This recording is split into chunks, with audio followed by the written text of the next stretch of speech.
Sup shredders, my name is Logan aka Spuddins, and welcome to Esper Reviews, where today we have ourselves a track from an act named Sneak EPTX titled Evidence. And if we switch over to here, we had the video for it on YouTube. I think it's a lyric video. We're going to be listening through this track from start to finish, and we're going to hear what we think. Let's go. Oh, we don't. There is no chill, we are straight into this. Sneak EPTX. Is that an intro card or something like that? Evidence.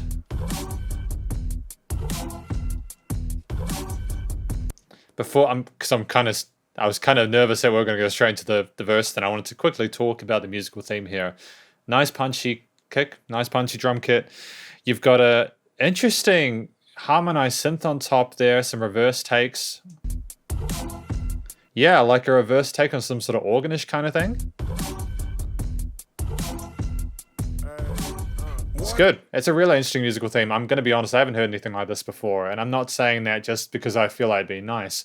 Legitimately, this is one of the more original intros to a hip-hop and rap single that I've heard this year so far. You ain't got no evidence for ghosts, God, and demons, vampires, leprechauns, mermaids. Wait, am I going too far? I'm just asking questions cause a nigga met God. What? I'm liking the way that we're discussing this, talking about all these mystical characters, and then, saying this person met God or something like that, Trying to figure out what's real and what's not. I dig it. There's a nice sort of resonance with the repeated vocal layers or the backing vocals there.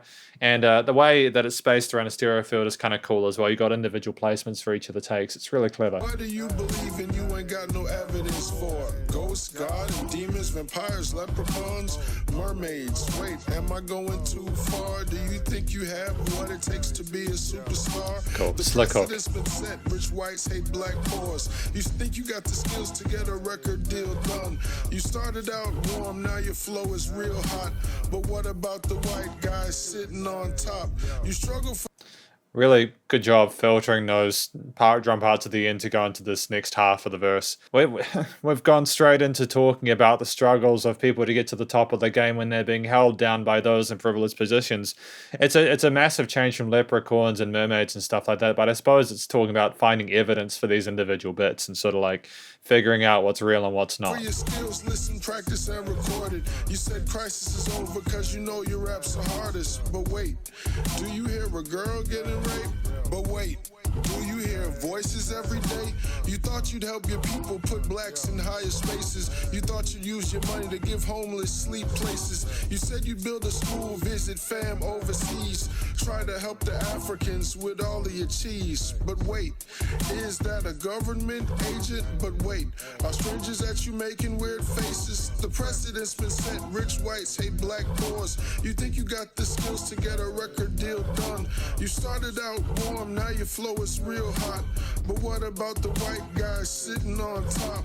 Have we gone back into the hook? Have we gone back into the hook? Is this the hook? Usually you have like a fill or something to sort of insinuate that we're going into a new section after a verse part. And the reason I'm asking if it's a hook is primarily because I've heard some of the lyrical parts that we heard at the beginning. But it would have been cool maybe to, like how we had that filter part, the halfway point of the verse, it might have been cool to sort of like have stuff cut out at a particular point of the line for effect or something like that, Have a little bit of a reprieve before we go back into that main section. Maybe add a different synth layer or something that on top of it. Because I'm loving the musical theme, don't get me wrong. I also feel that there could have been something else instrumentally or texturally that could have separated or distinguished the two sections like the verse and the chorus. What do you believe in you ain't got no evidence for? Ghosts, God, and demons, vampires, leprechauns? Like this part here where we've got the backing vocals, the layered vocals here, that stands out to me. That insinuates that we're in a new part because it's different than what we've been presented with like in the verse section. Mermaids, wait, am I going too far? I'm just asking questions cause a nigga met God. Seal the deal, keep trying to succeed. Your people need you, yeah, you got what they need.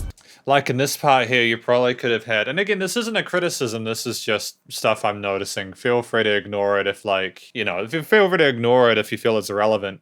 And I mean that genuinely, because music's subjective. I feel like you could have just had the drum beat or the drum kit in that bit after the chorus finished. Bow, bow, and then gone back in that musical theme, just to have a bit of a space between the end of the chorus and that next part of the verse. Just again to help separate them and indicate to the listener that we're in a new verse part. Seal the deal, you're a descendant of a slave. Pray, pray, pray, and stay true to the game. Work is for money, fame, some get it easy. All humans are good, but all humans ain't babies. Seal the deal, get your record deal. Put food on the table for those who need meals. Keep your motives good, you're gonna reach your goal. Keep your motives good, you're gonna reach your goal. Keep your motives good, you're gonna reach your goal. Keep your motives good, you're gonna reach your goal. What? Like here, this was done well. We've got the filtering come back, and again to have things a little bit quieter just before we go into the final hook of the song. I like the thing about keeping your motives real good. I like that line is repeated there because it's basically informing you of, you know, what do you believe in? You know, what's your code of ethics? What are your motivations? Where do you want to see yourself? Is it just getting that record deal? What are you going to do when you find yourself that success for yourself? Are you still going to remain, you know, a good person or a virtuous person? I like what Sneaky PTX is discussing within this track. What do you believe in you ain't got no evidence for? Ghosts, God, and demons, vampires, leprechauns, mermaids. Wait, am I going too far? I'm just asking questions cause a nigga met God. The flow in this chorus section is phenomenal. I like the sense of humor we have with the wait, mermaids, wait, am I going too far? Is it to say, look, whoa, am I out of line with this? You know?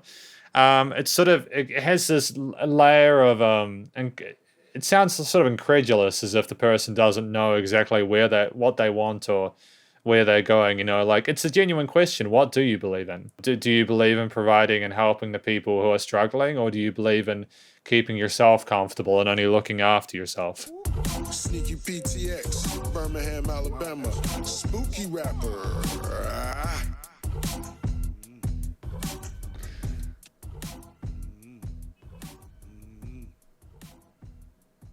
The guy is clearly able to rap. The guy is clearly a vocalist, clearly a performer. Nice fade out here at the end. I like the cyberpunk aesthetic that we've got here as well. It's kind of dope. The imagery is really cool. This lyric video was designed well. It was easy to follow along with the lyrics, but I also feel like, because this is the conclusion, I feel like the vocals came through well enough and clearly enough without needing the lyric video to really understand them. It's still a good thing to have just so that the listener can like have that, not only the audio experience, but also read the lyrics to really make sure they have no doubts about the story. But yeah, that's a testament to the vocal production and also the quality of the vocal performance. With evidence, this track, I think the story, well, I've spoken about what the story is about throughout, not only because I read the lyrics as we went along, but also because I was listening intently to the story being told. I think it's a really important song for a lot of people to hear and consider, you know, to evaluate where they're going, what their direction is, whether they're actually going to follow through with the commitments that they make, because a lot of people talk big and then they don't necessarily act on those when they get to a place of privilege. And it also like talks about how it's a lot more difficult, you know, like for some people to be able to find that level of success than others. And I think that a lot of this stuff is really, really valid. Like, there was some really hard-hitting stuff, like talking about the girl getting raped and stuff like that, and the voices in the head and everything like that. You know, it's like, are you aware of all the terrible stuff happening around you? The people that are having a really rough time. What are you going to do to help them when you make that choose? When you get to that position where you're able to do something about it, or why aren't you doing something about it now? I think that the story is intriguing and compelling. The way that Sneaky PDX communicates it, I think, is authentic. It's quite authentic performance. It sounds like he genuinely cares about what he's rapping and about and the story that he's telling, and the flow is clear. I'm used to like the rapper kind of the way they phrase their vocal lines, their lyrics. I'm used to having like these sets of two. These lines, two lines, and the last word rhymes with the words at the end of the lines rhyme with each other. But sometimes we'd have words that didn't necessarily rhyme with the line before it, you know, like groups of two. And I kind of dig that. I think it was great that we messed with the listener's expectation there. We weren't going for that really kind of happy little style that a lot of people have in hip hop and rap. We just use the words we needed to get the effect done. Honestly, like when you don't try to rhyme everything, you can often get more of an effect with your words because it's unexpected. And they're like, oh, wait, no, that didn't rhyme, but also, whoa, those words, the context of it is very important. I think that was a strength here. The flow was kept. He wasn't a really quick rapper, and I don't think that he needed to be. I think that he told story in a way that made sense, like time-wise. I mean, the track was between 2 and 4 minutes in that sweet spot. It's not like we needed to belt out more information than we did. I'm happy with Sneak EPTX's vocal performance here. We had some backing vocals as well occasionally, which elevated the chorus sections, although I still would have liked more of a distinction in regards to the arrangement and composition between that. But that's with the instruments themselves and the rest of the parts of the production outside of the vocals. Because again, Sneak EPTX did know to highlight those vocals a bit more in the chorus sections. Like the structure of it was, we had the instrumental theme at the beginning. We took our time getting into that hook section. I think that was a smart move. We didn't need to rush ourselves getting from point A to point B. We were confident with the quality of the motif that we had with the kicks, the synth parts, their inverted organs, the bass and everything else in there. And I think it was stunning and it was a good choice. Let the music speak for itself. Let it set the scene for the story that's to come. Nothing wrong with that.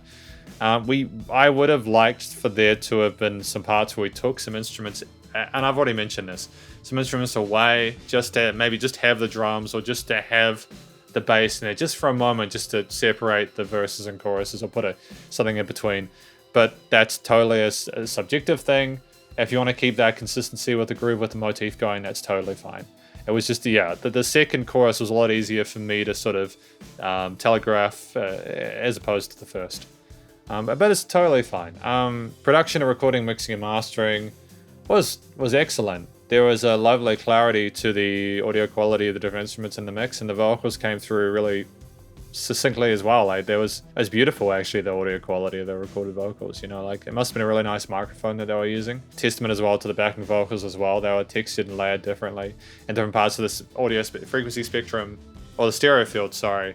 But also, I think there might have been some filtering to remove some of the lower parts and some of the backing vocals to help them to sort of stick together and glue together with the other elements of the mix. The other samples and machines and recorded parts with the other instruments, including inverted organs and synth parts, were great.